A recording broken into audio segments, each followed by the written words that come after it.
First ಈ show ಗಿಡದಲ್ಲಿರುವಂಥ ಎಲೆಗಳನ್ನೆಲ್ಲ ನಾನು cut ಮಾಡ್ಕೊಳ್ತೀನಿ. ಹಾಗೇನೆ ಮನೆಯಲ್ಲಿ ಸಾಕಷ್ಟು ಎಲೆಗಳೆಲ್ಲ ಬಿಟ್ಟಿದೆ. ಸೊ ಅದನ್ನೆಲ್ಲ ಕಿತ್ಬಿಟ್ಟು ತೊಳ್ಕೊಂಡು ಎಲೆಗಳನ್ನೆಲ್ಲ ನಾನು ಕ್ಲೀನಾಗಿ ತೊಳ್ಕೊಳ್ತೀನಿ. ಇದೆಲ್ಲ ನಮ್ಮ ಮನೆಯಲ್ಲೇ ಬಿಟ್ಟಿರುವಂಥ ಎಲೆಗಳು.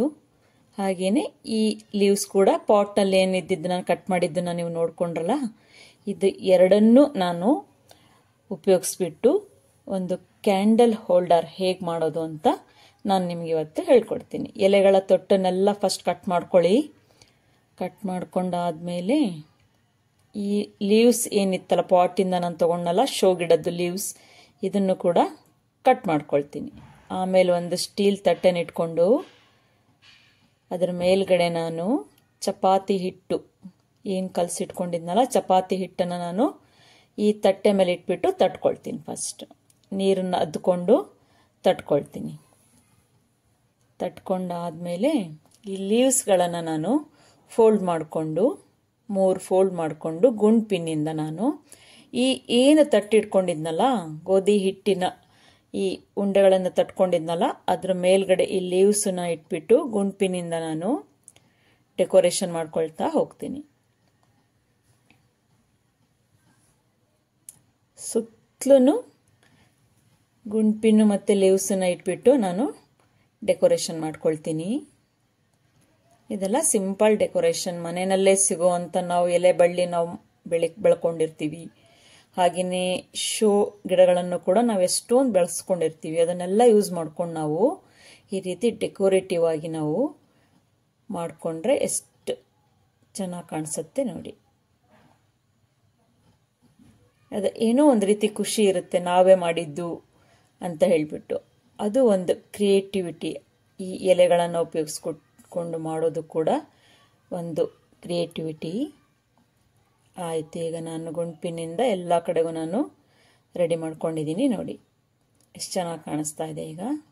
ಈಗ ಏನು ಶೋ ಗಿಡದ ಲೀವ್ಸನ್ನು ಕಟ್ ಮಾಡ್ಕೊಂಡಿದ್ನಲ್ಲ, ಅದನ್ನು ಈಗ ನಾನು ಮೊಗ್ಗಿನ ಥರ ನಾನು ಮಾಡ್ಕೊಂಡು ಈ ಥರ ಟ್ವಿಸ್ಟ್ ಫೋಲ್ಡ್ ಮಾಡಿಕೊಂಡು ಅದಕ್ಕೂ ಕೂಡ ನಾನು ಗುಂಡ್ಪಿನಿಂದ ಈಗ ಚುಚ್ಕೊಳ್ತೀನಿ. ಎರಡು ಕಡೆನೂ ನಾನು ಆ ಲೀವ್ಸ್ಗೆ, ಅಂದರೆ ಅದು ಬಿಚ್ಚೋಗ್ಬಾರ್ದಲ್ಲ, ಸೊ ಹಾಗಾಗಿ ಎರಡು ಕಡೆನೂ ನಾನು ಗುಂಡ್ಪಿನಿಂದ ಅದನ್ನು ಚುಚ್ಕೊಳ್ತೀನಿ. ಆ ಗೋಧಿ ಹಿಟ್ಟು ಹೇಗಿದ್ರು ಸ್ಮೂತ್ ಆಗಿರುತ್ತಲ್ವಾ, ಆ ಗುಂಡ್ಪಿನ್ ಅಂದರೆ ಕ್ರಾಸಾಗಿ ಹಾಕೊಳ್ಳಿ, ಸ್ಟ್ರೈಟ್ ಹಾಕೋಬೇಡಿ. ಗುಂಡ್ಪಿನ್ ಹಾಕೊಳ್ಳುವಾಗ ನಾವು ಕ್ರಾಸಾಗಿ ಹಾಕೊಂಡ್ರೆ ಅದು ನೀಟಾಗಿ ಒಳಗಡೆ ಹೋಗುತ್ತೆ. ಅದು ಹೇಗಿದ್ರು ಹಿಟ್ಟು ಮೆದು ಇರುತ್ತಲ್ವಾ, ಅದು ಕ್ಲೀನಾಗಿ ಅಲ್ಲೇನೆ ಅಡ್ಜಸ್ಟ್ ಆಗಿಬಿಡತ್ತೆ ಅದು.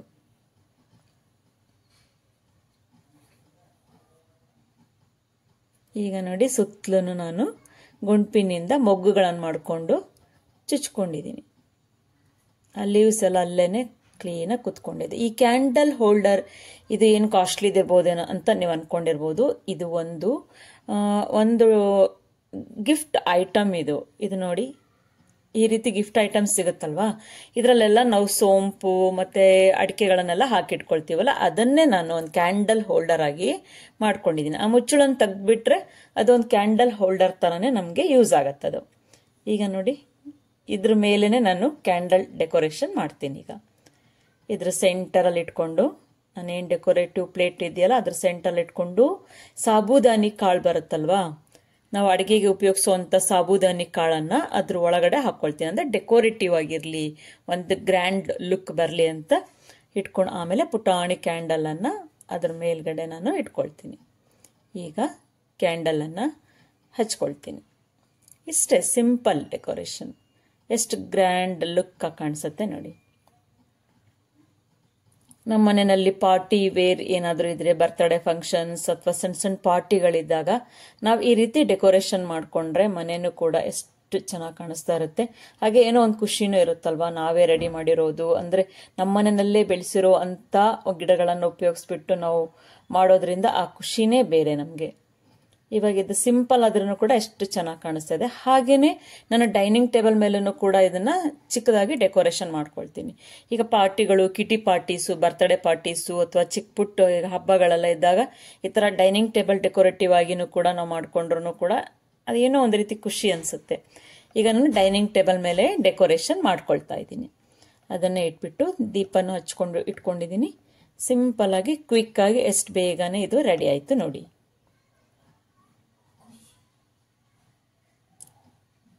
ಎಲ್ಲ ಸಿಂಪಲ್ ಡೆಕೋರೇಷನ್ಸ್, ಇದೆಲ್ಲ ನಾವು ಆರಾಮ್ಸೆ ನಾವು ಮಾಡ್ಕೋಬಹುದು, ಏನು ಕಷ್ಟ ಇಲ್ಲ, ಎಷ್ಟು ಈಸಿಯಾಗಿರತ್ತೆ, ನಮಗೊಂದು ಖುಷಿನೂ ಇರತ್ತೆ ನೋಡಿ.